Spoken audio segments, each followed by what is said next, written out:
coowal Israël ak Palestine mi coow bu yàgg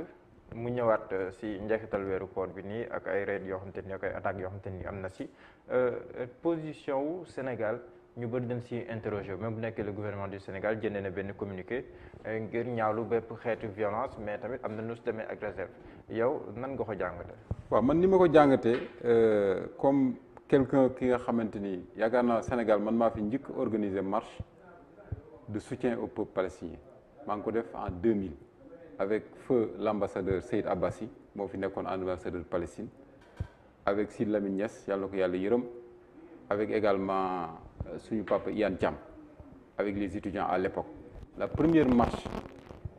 boobu ba léegi nag Sénégal je pense que ci ay positions c'est des positions diplomatiques mais Sénégal moom dafa mës a taxaw ci wetu peuple palestinien ba pare Sénégal moom moo géré commission wu droit wu inaliénable du peuple palestinien ca Nations Unies je pense que lii am souvent mooy par moment surtout année yi passé Sénégal jël na ci ay matuwaay yu am solo ba nga xam ne àdduna bi yëpp Sénégal tey ji nekk na un point vraiment de ralliement ci côté xeex li nga xam ni moom mooy exaction yi nga xam ni état sioniste maa ngi koy def di rey ay xale di rey ay jigéen di rey ay nit te tegu ko fenn bon man sama position moom du ci varier j'ai toujours demandé que Sénégal comme teeru jàmm terre ba nga xam ne également ñun dañoo xam colonisation xam esclavage pendant 300 ans pendant ay siècles métit yooyu yëpp ñu teg suñu kaw tey war nañu gën a sensible ci métit yi nga xam ni peuple palestinien mi ngi koy dund ba commission boobu noonu bu demoon sax ba ñu dakkal suñu relation diplomatique ak Israël il faut le faire. mais ndax loolu dina yomb parce que bu ñu sukkandikoo si quotidien bu mel ni Dakar Times mu ñuy xamal ne même le matériel d'espionnage du Sénégal Israël moom moo leen ko jébbal moom moo ko yor donc est-ce que loolu rek si misaal suñu xamee tamit si wàllu mbay Israël ni muy taxawoo Sénégal ndax loolu tamit du mettre Sénégal dans une position un peu embarrassante. non xam nga rek Israël dafa am politique bu muy def mooy politique gu charmé quoi Israël boo xoolee day jël ay ingénieurs sénégalais yóbbu leen di leen former ci wàllu mbay mais loolu ñun ñu dakkal ko lu mu ñuy wàññi buñ ko amul ci ñoom mën nañ ko am ci ñeneen wala ñu am ko suñu ay ingénieurs. beneen bi également mooy yooyu yëpp Israël di jàppale Sénégal pourquoi Sénégal mënu ko développer boppam mbaa mu am ci coopération ak yeneen dëkk mais man li ma d'accordul moom mooy Sénégal nekk dëkku jàmm ñu dalal suñu kaw suuf ay nit yi nga xam ne bés bu ne ñoo ngi rey te teguñu ko fenn man loolu man mënuma ko accepter. pour yow Sénégal dafa war a pour man des relations diplomatiques avec Israël. gis nga Israël day jël sax ay sénégalais yóbbu leen jaare leen musée du Shoah dafa leen fay jaaree gis nga bu leen jaaree dafa leen defal lavage du cerveau ba ñoom bu ñu ñëwee dañuy défendre Israël man gis naa fi ay imam à l'époque def naa ñoom débat ay imam yi nga xam ne dañuy taxaw naan Israël moo nekk ci dëgg ay sénégalais am nañu fii ay amis de Israël donc ñoom dañuy liggéey ci loolu te loolu c'est normal c'est légitime mais tey ji la majeure partie de la population sénégalaise man mosuma woote marche ba nga xam ni feesul dell ci nit ñi nga xamante ni tey jii buñ ci nekkee sax mais xoolal la fay xew Israël fan la teg loolu ba pare Sénégal interné ko yeneen pays musulmans interné ko mais nañ leen wax ni leen li ngeen di def jaaduwul parce que ñun nous sommes attachés à des droits de l'homme dañu attaché ci ak yelleef doomu aadama ba Sénégal jël kuréel ba nga xamante ni adduna bi yëpp ku ne mënoon na ko jël mais Sénégal moo ko jël ca jamonoy Senghor ba léegi Abdou Diouf défense des droits inaliénables du peuple palestinien commission boobu Sénégal moo koy présider mais d'accord naa sama réew am na jéego yu mu ci def surtout président Macky Sall nguuram gi nii bu mu ñëwee am na lu mu ci def ci ay jéego yu bëri marche maa ngi lay wax ni 10 ans ngi nii maa ngi organiser ay marche Sénégal alliance nationale bii nii di liggéey fii ci comité boobu noonu dajale tey tous les acteurs man mi maa ko mettre en place donc où est le problème Israël day continuer di charmer Sénégal ba bu fekkee pour ay miettes ngay rey doomu ay bakkan doomu aadama loolu c'est inacceptable c'est-à-dire que pour adduna ba nga xamante ni moom la ñu jëm muy adduna ba nga xam ne bu équilibré lay doon je pense que li nga xam ne mooy la dignité humaine muy bakkanu doomu aadama il faut que nation yëpp engagé wu pour respecter ko ku ko respecté wul brigand nga ku ko respecté wul wàcc nga sartu Nations Unies ku ko respecté wul même boo amoon ay milliards sa milliards gisuñu ko dañ la war a dàq ci kaw suuf. Au même moment ñu ngi am ay xibaar Sénégal sax bind na ko de que l'ambassade d'Israël ici à Dakar mi ngi sous surveillance policière kon bi wane ne que yow li ngay wax nii moom ak démarche bi ñu gis bu nguuru Sénégal wute na lool. non man nguur bi xam nga nguuru Sénégal ils sont dans leur rôle mais man je suis dans mon rôle également te yaakaar naa tamit citoyens sénégalais yi ils sont dans leur rôle te fu mu nekk nii nag la lutte mi ngi intensifié wu parce que maa ngi fàttaliku ñun jamono bi ñuy def marche daanaka dañ la doon wax ni yenn kuréelu étudiant rek ñoom ñoo koy def ba ñenn ñi naan suñu yoon nekku ci mais au fil des années ay ñoom professeur Malick Ndiaye les intellectuels du Sénégal dañ ca dugg tey dem nañu ba ñoo lànk dugg na ci dem na ba nga xam ne tey toutes les couches mais de la société sénégalaise sont sensibles à cette question man mën naa làq ka nga xamante ni dañ ko bundaxatal mais làq ka nga xamante ni bés bu nekk mu ngi rey année bu ne mu def ko ci ay moments yi nga xam ne moment yu crucial la mais xoolal la fa dee ci ay xale lu toll ci 52 ngay bombardé nu la neexee man ku mel noonu dama ni li Sidy Lamine Niasse daan wax nee na état Israël état brigand la il faut que seen ambassadeur xam ko il faut que Sénégal dignité mu mettre ko en avant ñu xam ni Israël nag jël agriculture am lu mu ñuy jàppale yépp ñun daañu développé suñu bopp Israël moom moo ñu jox ñu lekk. bu ñu nekkee matériel d'espionnage quand même ku la ko jox. non mais attends xam nga loolu rëy la si réew. mais suñ ko méngale ak contexte bi ñuy dund jamono ci ak tam enjeu sécurité yeeg yooyu noonu yëpp. non mais pour espionner kan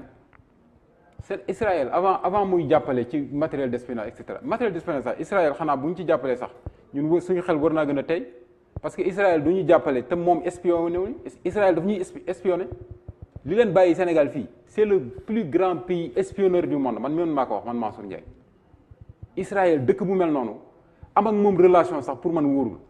parce que espionné na dëkk yépp ba ci dëkk tubaab yi infiltré leen gëmloo leen ni leen ñoom li ñu dal li leen dal maanaam am na la nga xam ne tey fexe nañu France ba kenn du ko fa wax France antisémitisme boo ko wax ñu jël boo ko wax ñu tëj la boo ko waxee ñu tëj la est-ce que traite négrière bi nga xamante ni moom moo gën a duré antisémitisme boo tooñee ab juif ni ñu koy garaawale boo tooñee musulman ak ni ñu koy soofantale du doon benn même pour les marches marche boo xam ne c'est contre l'antisémitisme yooyu ak marche boo xam ne c'est pour soutenir la Palestine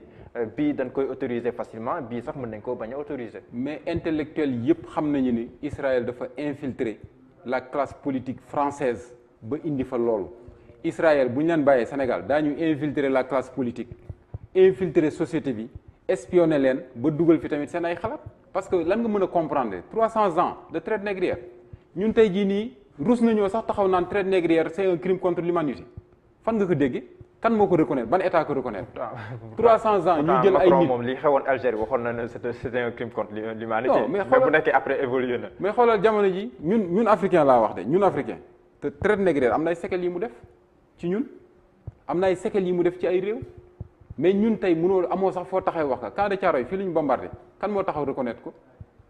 ak ban année la commencé sax je pense que de façon très timide ñu reconnaître que la traite négrière ça a duré plus que li Israël daj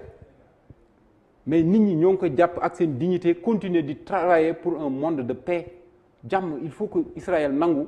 suuxat ko bu ko nanguwul suuxat pour man jël sa doomu Israël ni ko génnal suñu réew dem leen ngeen tabax jàmm boo leen paree nag ngeen ñëw ngeen mais justement Sénégal est-ce que position am warul nekk position médiateur si diggante parce que bokk na si réew yi nga xam te nii du lu banal am neen ñaari ambassade yëpp am neen seen réew am neen ambassade Palestine fii nii mi ngi si Almadi am neen ambassade bu Israël fii nii Sénégal donc loolu noonu ak Sénégal li mu am si wàllum histoire si wàllum taarix ak tam crédibilité bi mu am si wàllum diplomatie est-ce que loolu warul may Sénégal mu taxawee taxawaayu médiateur ngir woote jàmm wis ndox bu sedd. waaw mais xam nga conflit bu mel nii Diallo ñaata at la durée. yàgg na ñaata at. ëpp na ñaata exaction lañ fi def ñaata nit lañ fi rey boobu ak léegi xanaa doo toog benn position rek di nekk médiateur ba nga xam du jur dara xanaa nit bu fekkee ni mi ngi rey di rey benn instant ñu naan waaw nañu naxanteeg moom mais xanaa dana am benn jour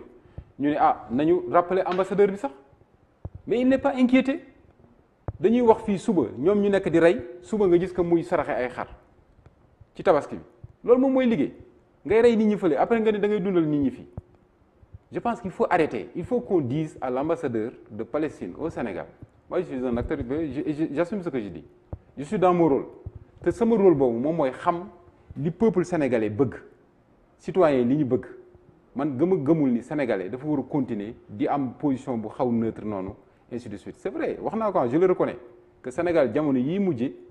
def na ci vraiment jéego yu am solo dans le cadre de cette commission mais jot na tamit wax dëgg yàlla àdduna bi yëpp ñu durcir le ton sur ça am na dëkk yi nga xam ne mënuñu ko def parce que la classe politique est infiltrée. comme États-Unis comme France Allemagne, comme États-Unis ak nangam. ñooñu ils dañoo sont mais soutenir ouvertement Israël. mais ils sont infiltrés. ANC bi mu fiy xeex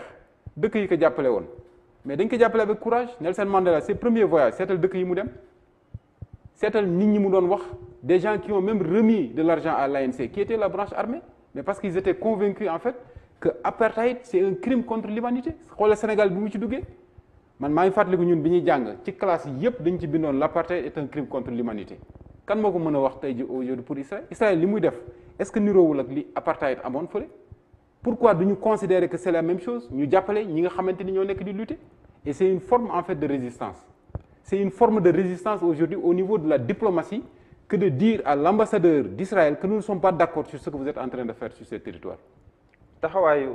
Erdogan jiitu réew Turquie nan nga ko jàngate. Erdogan pour man il est dans son rôle li muy def